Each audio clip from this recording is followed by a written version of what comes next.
किसको कहें हमें रोक करके? बैंक की हमारे को जरूरत नहीं है, हमारे को ऐसे कटलों की जरूरत नहीं है। उत्तम और किशन उनमें से एक की डेथ हो गई और एक को जयपुर भेजा है। बीकानेर के नया कुआ इलाके में हुए सिलेंडर विस्फोट में मौतों की संख्या बढ़ती जा रही है। पिछले 24 घंटे से लगातार रेस्क्यू चल रहा है और अब तक मलबे में से 7 शव निकल चुके हैं। एक घायल की हॉस्पिटल में मौत हो गई। ऐसे में अब तक 8 मौतें हो चुकी है। इसके साथ ही अपनों को खोने वालों का दर्द अब गुस्से में तब्दील हो रहा है। आक्रोशित लोगों ने मोर्चरी के आगे धरना दे दिया है। दर्द में आकंठ डूबे मृतकों के परिजन जहां प्रशासन पर असंवेदनशीलता और गैर जिम्मेदाराना व्यवहार का आरोप लगा रहे हैं, वहीं उस मार्केट के मालिक को पकड़ने की मांग कर रहे हैं जिसने अपने लालच की वजह से छोटी जगह में अवैध निर्माण किया। पूरे मामले की SIT से जांच करवाने और कटले के मालिक को गिरफ्तार करने व उससे मुआवजा दिलाने की मांग भी उठी है। यहाँ पारसमल सोनी नाम के वे शख्स बैठे हैं जिनके 2 पोते इस ब्लास्ट के बाद मलबे में दब गए।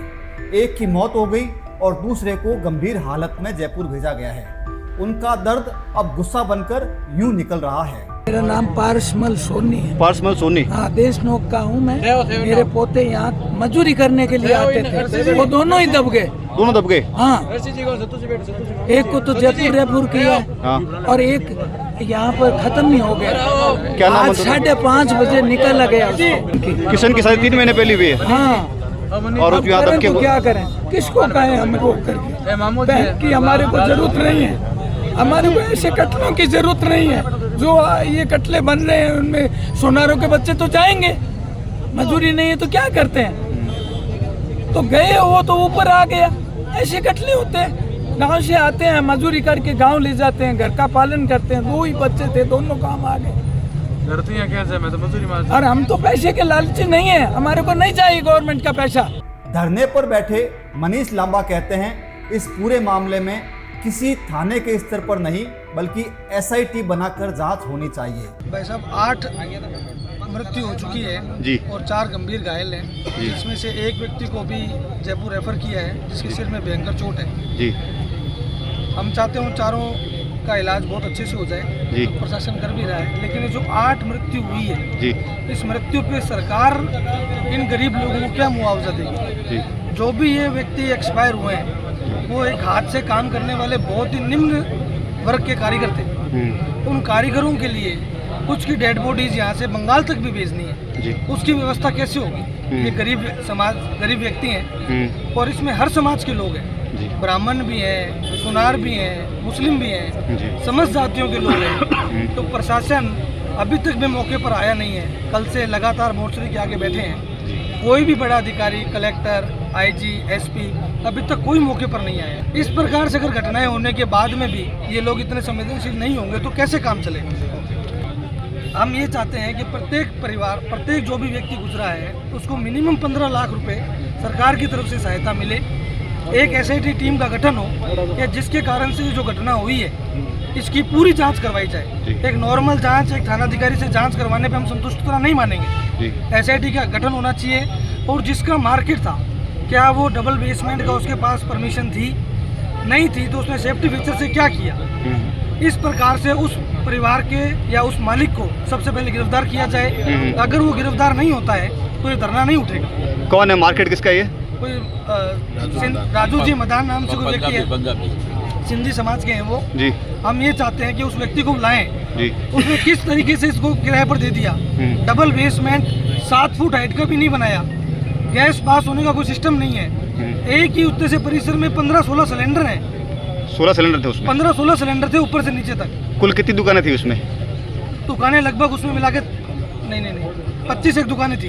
25 दुकानें? 25-40 दुकानें हैं, मिनिमम 30 से 40 के बीच में दुकानें हैं। दुकानों का साइज बहुत छोटा है, हवा पास का कोई साधन नहीं है, आग लगने पे बाहर आने का कोई साधन नहीं है। और आज उसकी स्थिति ये है कि वो पूरी गिरने वाली है।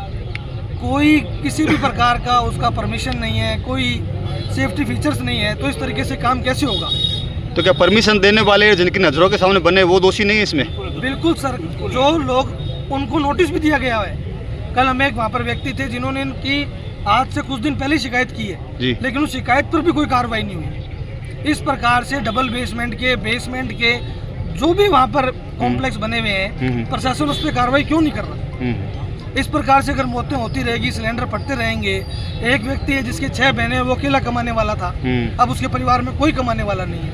एक व्यक्ति है जिसकी 3 बेटियां हैं, कोई बेटा नहीं है, वो कैसे उसको अपना घर चलाएगा? कैसे डेड बॉडी बंगाल तक जाएगी? कोई प्रशासन वाला सुनने को तैयार नहीं है, कोई मौके पर नहीं है, कैसे काम चलेगा? अरे ये जो मृतक है वो सारे दुकानदार और कारीगर है या इसमें ग्राहक भी है बहुत कुछ? ही निम्न वर्ग के कारीगर हैं, अच्छा। जो अपनी आजीविका बहुत मुश्किल से चला पा रहे हैं। और जब सबसे बड़ी बात ये कि उन गरीब लोगों के पास जो दूसरे लोगों ने काम करने के लिए सोना दिया हुआ था, और उनका खुद का भी जो थोड़ा बहुत पूंजी थी जो काम कर रहे थे, वो भी उसमें दब गया और मलबे में चला गया। मलबे में चला गया वो इतने ज्यादा परेशान है, न तो उनका सोना चांदी मिल रहा है, न उनके पास कोई प्रशासन बात करने के लिए आ रहा है, और ये पूरे लोग इतने परेशान हो रहे हैं। यह गुस्सा और दर्द अपनी जगह पूरी तरह जायज है। वजह यह है कि जिस जगह यह हादसा हुआ है वहां छोटी सी जगह में मार्केट नुमा भवन बनाया गया था। अपर और लोअर 2 बेसमेंट बना दिए, वेंटिलेशन का इंतजाम नहीं और हाइट भी 7 से 8 फीट। बताते हैं कि ज़्यादा किराए के लालच में इतनी छोटी जगह में लगभग 40 दुकानें बना दी गई। ऐसे में क्या नगर निगम और वे प्रशासनिक एजेंसियां जिम्मेदार नहीं जिन्होंने निर्माण की परमिशन दी या अवैध बना तो चेक नहीं किया? इस सवाल पर वहां मौजूद कांग्रेस नेता अब्दुल मजीद खोखर कहते हैं, यहाँ किसी जाति धर्म विशेष के लोगों की बात नहीं है, सभी ने अपनों को खोया है। प्रशासन का रवैया शुरू से ही गैर जिम्मेदाराना है। अब भी वहां जाकर देखो कैसे कैसे कटले बने हुए हैं। प्रशासन का अगर रवैया ठीक होता तो आज बीकानेर के लोगों को ये हाल नहीं देखना पड़ता। और प्रशासन इतना निकम्मा नाकारा है कि कुछ भी जाननीतियाँ होने के बाद जो लोग सिंपत्ति जताते हैं। धीरेन्द्र जी, मेरा आपसे ये कहना है, अभी भी समय है, अभी भी वक्त है। जो बिगर परमिशन के जो मार्केट बड़े हुए हैं, जिस तरह से डबल ट्रिपल बेड के बड़े हुए हैं, इनके खिलाफ सख्त कार्रवाई की जाए।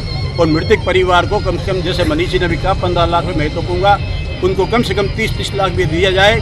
और जिस आदमी की बिल्डिंग थी उससे 50-50 लाख रुपये उनको मुआवजा दिलाया जाए। और आइंदा ऐसी गलती नहीं हो, ये प्रशासन की जवाबदारी होनी चाहिए। ये प्रशासन का सारा जो ना इस काम को अंदर आज से इनको लगना चाहिए और सर्वे करना चाहिए। जो गलत है उसको तुरंत बंद करवाना चाहिए। तो हमारा यही मानना है कि इन लोगों को हक नहीं मिलेगा तो हम यहाँ से उठने वाले नहीं हैं। हालांकि आग लगे खोदे कुआं की तर्ज पर अब नगर निगम ने यहां भवन सीज करने का निर्णय लिया है। निगम के उपायुक्त यशपाल आहूजा पूरे वक्त रेस्क्यू ऑपरेशन के दौरान मौजूद रहे। वे कहते हैं, मलबा पूरा हटने और किसी के दबे हुए नहीं रहने की संतुष्टि के बाद सीज करने सहित आगे की कार्रवाई होगी। अलबत्ता जिस कोतवाली थाने के ठीक सामने यह हादसा हुआ है, वहां के थानेदार जसवीर कुमार भी रेस्क्यू पूरा होने के बाद रिपोर्ट के आधार पर कानूनी कार्रवाई करने की बात कहते हैं। दूसरी ओर हॉस्पिटल में 3 मरीज गंभीर हालत में भर्ती है। प्राचार्य doctor Gunjan Soni, superintendent doctor Surendra Verma, surgery HOD doctor Manohar Dawa, trauma प्रभारी doctor BL Khajotia, neuro surgery के डॉक्टर कपिल पारिक आदि की देखरेख में डॉक्टर्स की पूरी टीम देखभाल कर रही है। IG ओम प्रकाश पासवान, कलेक्टर नम्रता वृष्णि, भाजपा के अध्यक्ष सुमन साजेड़ सहित कई नेता अधिकारी हॉस्पिटल से लेकर मौके तक का जायजा ले चुके हैं और लगातार ले रहे हैं। इस बीच डॉक्टर सुरेंद्र वर्मा कहते हैं कि हादसा बहुत भयानक लग रहा है। हॉस्पिटल में पहुंचे सभी मरीजों को पूरा इलाज दिया जा रहा है। आज जो इतना बड़ा हादसा हुआ हमें दुखद है, लेकिन जब हमें इसकी जानकारी मिली तो बगैर किसी देरी के डॉक्टर्स को, नर्सिंग स्टाफ को, अटेंडेंट को और गार्ड को इमीडिएटली वहाँ पे तैनात किया। और जो हमारे पास पेशेंट आए उसको जितनी अच्छी सी हम लोग सुविधा दे सकते थे और जितना अच्छा ट्रीटमेंट कर सकते थे वो पूरी करने की कोशिश की। किसी भी दवाई की, किसी भी इंजेक्शन की, किसी भी वेंटिलेटर की, किसी भी प्रकार की केयर की, कहीं पे कोई कमी नहीं रही है। अच्छे से मैनेज किया है। मेरा पूरा नर्सिंग स्टाफ, पूरे रेजिडेंट डॉक्टर, ऑर्थोपेडिशियन और वहाँ पे जो प्रभारी हैं ट्रॉमा सेंटर के मिस्टर कपिल, सभी अवेलेबल हैं और पूरी तरह से मुस्तैदी से सारे पेशेंटों को देख रहे हैं। कुछ पेशेंट सीरियस हैं जिनके बारे में कुछ कह नहीं सकते और ट्रीटमेंट सुचारू रूप से चल रहा है, उन्हीं की ऑर्थोपेडिक्स और सर्जरी वालों की देखरेख में। दूसरी ओर मौके पर SDRF, NDRF टीमों के साथ बीकानेर के वे सेवादार 24 घंटे से रेस्क्यू ऑपरेशन में साथ हैं जो हर मुसीबत के वक्त मदद करने में सबसे आगे रहते हैं।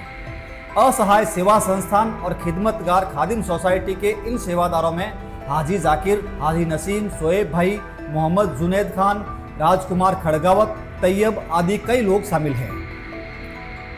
इन सब के बीच अब भी ऐसा लगता है कि नजरअंदाजी सिर्फ निर्माण को लेकर ही नहीं हुई, वरन चूक हादसे के बाद इसकी गंभीरता का अनुमान लगाने में भी हुई है।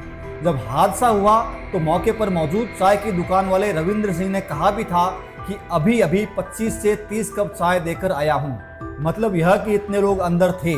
पहले 3 घंटों में 2 शवों सहित 10 को निकाला गया। इसके बाद लगभग 24 घंटे में अब तक कुल 7 शव मलबे में से निकल चुके हैं। एक की हॉस्पिटल में मौत हो चुकी है, 3 अभी भी गंभीर है। दूसरी ओर मौके पर अब भी रेस्क्यू जारी है।